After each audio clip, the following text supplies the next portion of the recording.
What's up, Taiwan? I'm Erika Liu with news from here in Taiwan and around the world.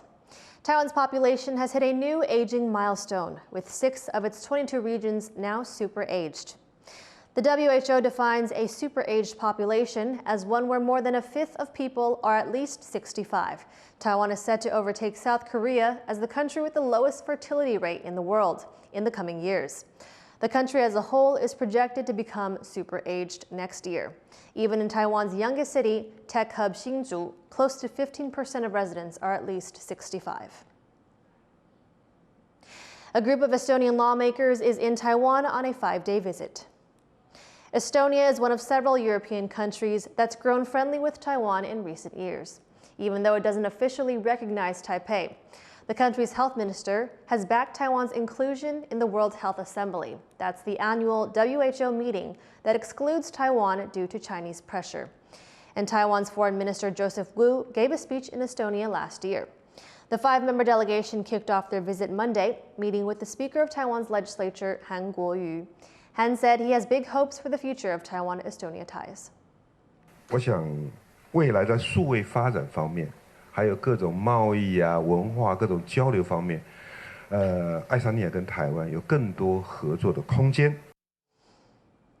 Taiwan is home to one of the largest collections of vegetable seeds on the planet. Now, the World Vegetable Center is sharing this bounty with Southeast Asian farmers. As Rick Liu reports, it's part of Taiwan's plan to boost its economic resilience in the face of an ever more aggressive China. On more than 100 acres of fertile farmland in southern Taiwan, the World Vegetable Center is cultivating seeds to send to farmers overseas. We give more diversity to communities, we give them more choices to grow crops, we give them more resilience. There are seeds here from more than 180 species of vegetables, including eggplants and okra. From here, they're sent to 14 Southeast Asian countries. It's a project backed by Taiwan's foreign ministry as it seeks to strengthen ties with its neighbours. The World Vegetable Center houses one of the largest collections of seeds on the planet, and these varieties of vegetables originate from Southeast Asia, where they have since fallen out of use. The centre now wants to repatriate and reintroduce crops like these to those countries to boost local agriculture. Taiwan hopes these seeds can help farmers in the region as they adapt to a changing climate. It's part of the government's new southbound policy that aims to lessen Taiwan's economic reliance on China by increasing its ties with Asia-Pacific countries.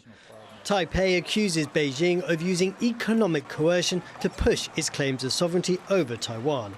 China has recently banned imports of certain types of Taiwan fruit and fish.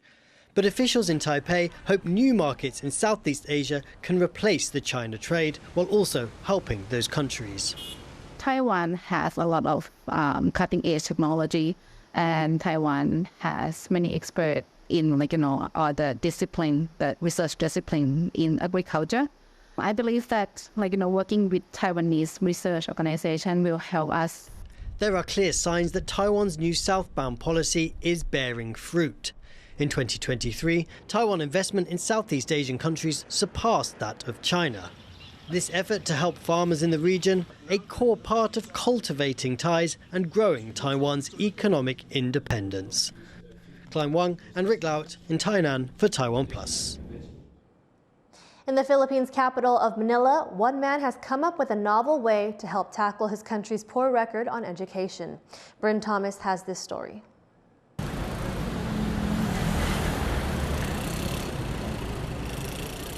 This is Manila native and book lover Hernando Guanlao, and this is its library. Dubbed the Reading Club 2000, it faces the street he lives on in the Philippines' capital. That's because the large collection of used and donated books is open to the public. Anyone who sees something they like is free to take it home.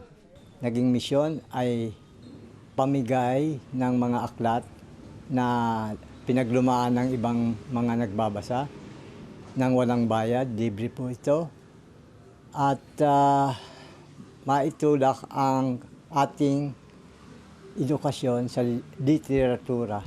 Gamit sa K-12. Guanlao sees this as his life's calling, and it's a project much needed in the Philippines, where poverty levels are high, books are expensive, and access to quality education is low. According to an assessment by the Organization for Economic Cooperation and Development, the country's math, science, and reading scores are some of the lowest in the world. Reading Club 2000 started over 20 years ago with only 50 books, but it's grown significantly since then, thanks to donations from supporters. The library now contains a multitude of titles aimed at both budding bookworms and seasoned readers. Everything from fictional novels and autobiographies to spiritual books in various editions. For Guanlao, now in his 70s, there's nothing he'd rather be doing than running the library. Talaga namang walang kalaban ng ginagawa ko na masaya. May fulfillment ba? Bilang dumadaan sa akin ang bagay na hindi naman mahirap. Hindi naman ako taong gobyerno para dumaan sa akin. No? Pero parang ako ang naging tulay para makarating ang mga ganong bagay. And for the community, the shelves of free books are both a refuge and a way to help improve the lives of its young people. Howard Chang, Jeremy Olivier, and Bryn Thomas for TaiwanPlus. In badminton, Taiwan has won the men's doubles at the German Open.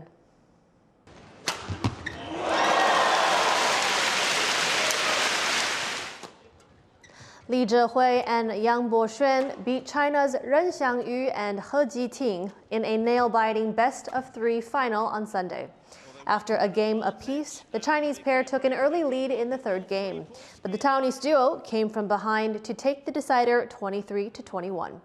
It's Li and Yang's first tournament win of the season. They play next at the French Open that starts on Tuesday. Efforts to protect one of the world's rarest fish species are paying off as the Formosan salmon expand their habitats across the mountains of central Taiwan. Reese Ayers has this report. Deep in the valleys of Taiwan's Taroko Gorge, these crystal waters hold a fishy secret. They're home to a growing population of one of the world's rarest fish species, the Formosan cherry salmon. One of the very few landlocked salmon species in the world, this fish species was on the brink of extinction in the 1990s, when development and overfishing caused the population to dwindle to just a few hundred. But conservation efforts have brought that number back into the thousands. 数量非常的稳定，那也有自然繁殖，还有那个产卵这些，相较于其他的雪巴水有放到其他的溪流，相较之下，我们猴韩溪上游这边的非常的稳定。 Originally found only in the rivers of Shepa National Park, the fish have since expanded into waters in the neighbouring Taroko National Park, thanks to focused breeding and release programs, a collaboration between the two areas. 106年，那时候我们第一次两个国家就是第一次正式合作，然后到我们就是历史溪流合欢溪上游第一次放，好那一次然后放了之后，然后后续就都有两个管制都有一起在持续合作。 As conservation efforts continue to protect this national treasure, the public is being kept away from spawning and release areas to allow these extremely rare salmon the space they need to continue scaling up their numbers. Eason Chen and Reese Ayers for TaiwanPlus. Marine authorities have identified one more critically endangered Taiwanese white dolphin. The Ocean Affairs Council says a young adult dolphin was one of 29 Taiwanese white dolphins that were sighted last year, out of an estimated population of 50. Taiwanese white dolphins live in shallow waters within 5 kilometers of the shore. This means they often get tangled up in fishing gear and are affected by coastal pollution. Thank you for watching What's Up Taiwan. You can visit the TaiwanPlus website or follow our social media for more stories from Taiwan and around the world. Before we go, here's the moment when Dora the rhino arrived at her new home, Paris Zoo.